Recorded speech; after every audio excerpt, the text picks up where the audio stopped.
কৃষক কৃষি তার উন্নয়ন সব নিয়ে আমাদের এই আয়োজন। বাংলার কৃষি, বাংলার কৃষি, বাংলার কৃষি। ফলবে ফসল, ভরবে গোলা, আরো বেশি বেশি। বাংলার কৃষি, বাংলার কৃষি, বাংলার কৃষি, বাংলার কৃষি, বাংলার কৃষি। সুপ্রিয় দর্শক, বাংলা কৃষি অনুষ্ঠান থেকে আপনাদের সবাইকে শুভেচ্ছা।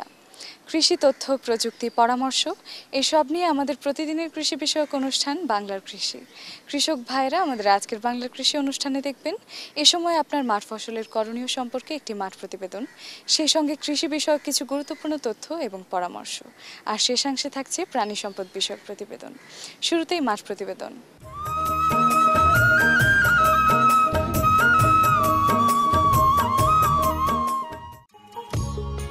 বাংলাদেশের শতকরা ৮০% মানুষ কৃষির সাথে প্রত্যক্ষ ও পরোক্ষভাবে জড়িত। সমস্ত হিসাব ভুল প্রমাণিত করে ক্ষুধা ও দারিদ্র্যতাকে হার মানিয়ে কৃষির চাকায় ভর করে এগিয়ে চলেছে দেশ। কৃষিপণ্যের মধ্যে ধান কৃষির একটা বড় জায়গা দখল করে রেখেছে। ২০০৮ থেকে ২০০৯ অর্থ বছরে ধানের উৎপাদন ছিল ৩,৩৩,০০,০০০ মেট্রিক টন। বর্তমানে বছরে ধান উৎপাদনে বাংলাদেশ ৪ কোটি টন ছাড়িয়ে যাবে বলে আশা করা যাচ্ছে। ধান উৎপাদনে বিশ্বে বাংলাদেশের অবস্থান বর্তমানে চতুর্থ।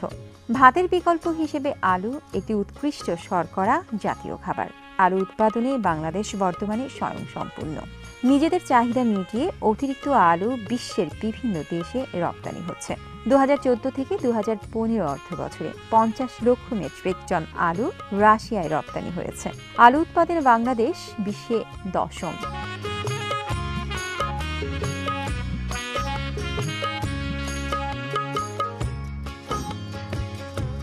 বিশ্বে মোট আম উৎপাদনের অর্ধেকের চেয়ে বেশি হয় দক্ষিণ এশিয়ায়। জাতিসংঘের খাদ্য ও কৃষি সংস্থার মূল্যায়নে সম্প্রতি বাংলাদেশে প্রায় ৯.৫ লক্ষ টন আম উৎপাদন করেছে।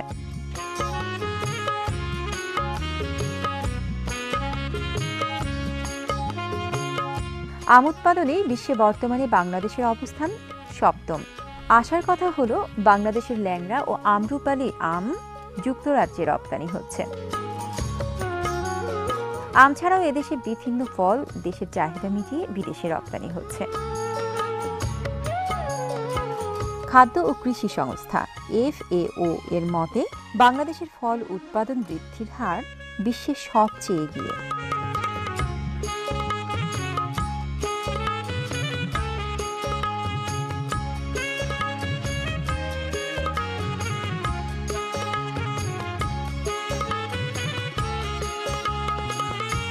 ইতিমধ্যে বাংলাদেশ পেয়ারা উৎপাদনে বিশ্বে অষ্টম স্থানে অবস্থান করছে।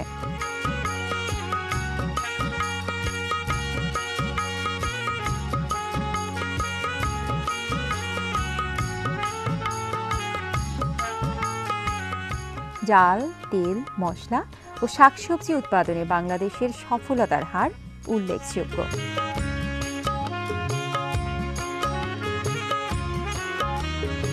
ফুলকপি, বাঁধাকপি, সিম, লাউ, বরবটি, ঝিঙা, শসা, করল্লা, পুঁইশাক, ডাঁটা, বেগুন, পেঁপে, কুমড়া আরও অসংখ্য জাতের সবজি ফসলের আবাদ হচ্ছে বাংলাদেশে। বাংলাদেশে কৃষি বিজ্ঞানী ও গবেষকদের গবেষণার ফলে বর্তমানে সারা বছরই সবজির আবাদ করা হচ্ছে। সবজি রবি মৌসুমের শীতকালীন ফসল হলেও অনেক সবজির আগাম আবাদ করা হচ্ছে। সবজি উৎপাদনে বিশ্বে বাংলাদেশের অবস্থান বর্তমানে তৃতীয়। বন্যা ও জলাবদ্ধ প্রবণ এলাকায় জলবায়ু পরিবর্তন, অভিযোজন কৌশল এবং কৃষকদের দারিদ্র্য দূরীকরণে পানির ওপর কচুরিপানা দিয়ে বেড বানিয়ে সবজি ও মশলা উৎপাদন সম্প্রতি বিশ্বে একটি মডেল হিসেবে আবির্ভূত হয়েছে। ভূমির সর্বোত্তম ব্যবহার নিশ্চিত করতে বসতবাড়ির আশপাশে রাস্তার দুই ধারে সবুজ আচ্ছাদনে আচ্ছাদিত আমাদের সবজি ফসল। ঘের ও পুকুর পাড়ে সবজি চাষ আরও নতুন এক মাত্রা যোগ করেছে। পানির ওপর মাচা তৈরি করে সবচেয়ে উন্নত মানের সবজির আবাদ সম্ভব হচ্ছে। এসব সাফল্যের জন্য রয়েছে কৃষি বান্ধব সরকারের নানামুখী কর্মসূচি, কৃষিবিদ তথা কৃষকদের নিরলস প্রচেষ্টা, মানসম্মত বীজ সরবরাহ, সারে ভর্তুকি, কৃষি পুনর্বাসন, অবকাঠামো এবং মানব সম্পদ উন্নয়ন, তার সাথে গবেষণা কার্যক্রম জোরদারকরণের ফলে আমরা কাঙ্ক্ষিত ও উৎপাদনে সক্ষম হচ্ছি। শুধু পাট, চা, চামড়া নয়, চাল, ডাল, আলু, সবজি সবকিছুই এখন বিদেশে রপ্তানি হচ্ছে। উন্নয়নের পারে হাওয়া লেগেছে, বৈদ্যুতিক বাতি নেভে না, কৃষকেরও সেচের আর কোনো সমস্যা হয় না। কৃষিতে বিশ্ব উন্নয়নকে স্কেলে ওজন করলে বলতেই হবে সত্যি বাংলাদেশ এগিয়েছে অনেক দূর। বাংলার কৃষি, বাংলার কৃষি, বাংলার কৃষি।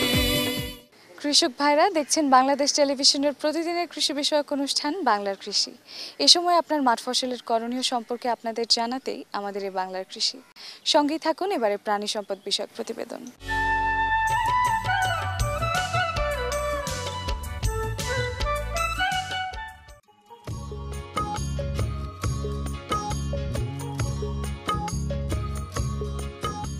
বাংলাদেশের অর্থনীতিতে পোল্ট্রির গুরুত্ব অপরিসীম। জাতীয় আয়, বৈদেশিক মুদ্রা অর্জন ও দেশের দরিদ্র ও প্রান্তিক কৃষকের জীবন জীবিকা পোল্ট্রি পালনের সাথে নিবিড়ভাবে সম্পৃক্ত। বর্তমানে পোল্ট্রি পালন বসতবাড়ির আঙিনা ছাড়িয়ে খামারে রূপ নিয়েছে। ময়মনসিংহ জেলাধীন ত্রিশাল উপজেলার জনাব ATM মনিরুজ্জামান এমনি একজন সফল পোল্ট্রি উদ্যোক্তা। তিনি পরিবেশ ও বিজ্ঞানসম্মতভাবে প্রতিষ্ঠা করেছেন এম পোল্ট্রি খামার। এই খামারে মুরগির মধ্যে কোনোটি ডিম উৎপাদনকারী, কোনোটি মাংস উৎপাদনকারী। এখানে ডিম উৎপাদন করে সাধারণত বাচ্চা ফোটানো হয়।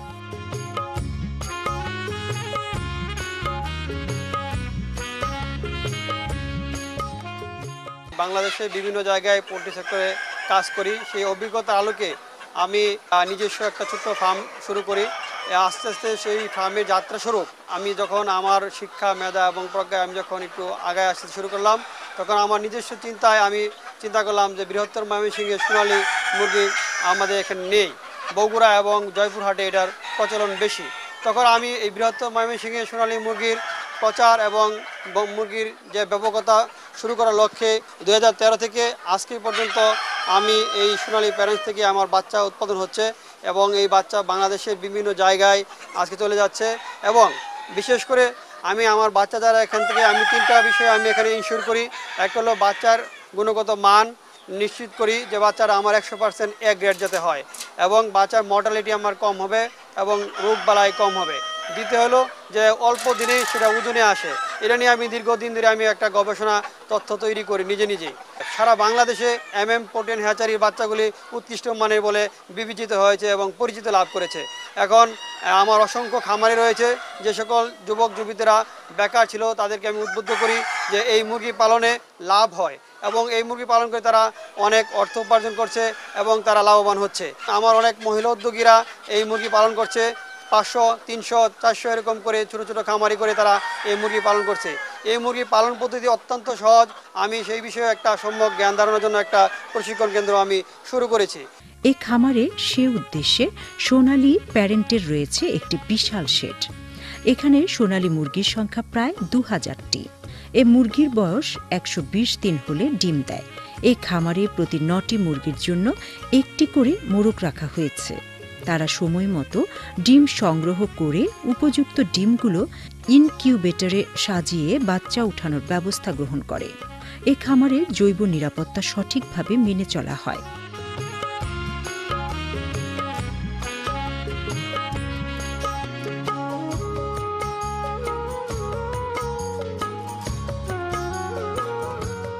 এখান থেকে বাচ্চা নিয়ে অনেকে মুরগি পালন করছে, আবার অনেকে এখান থেকে শিক্ষা গ্রহণ করে তাদের নিজেদের জীবনে প্রয়োগ করার চিন্তা করছেন। জনাব মনিরুজ্জামান এ খামার পরিচালনার জন্য জেলা ও উপজেলা প্রাণী সম্পদ অধিদপ্তরের সহযোগিতা পেয়ে থাকেন। জনাব মুনিরুজ্জামানের এ পোল্ট্রি খামার দেশের পোল্ট্রি উন্নয়নে যথেষ্ট অবদান রেখে চলেছে। আমাদের প্রত্যাশা তার মতো আরও অনেক উদ্যোগী পোল্ট্রির উন্নয়নে এগিয়ে এসে দেশের আমিষের চাহিদা পূরণে অবদান রাখবেন।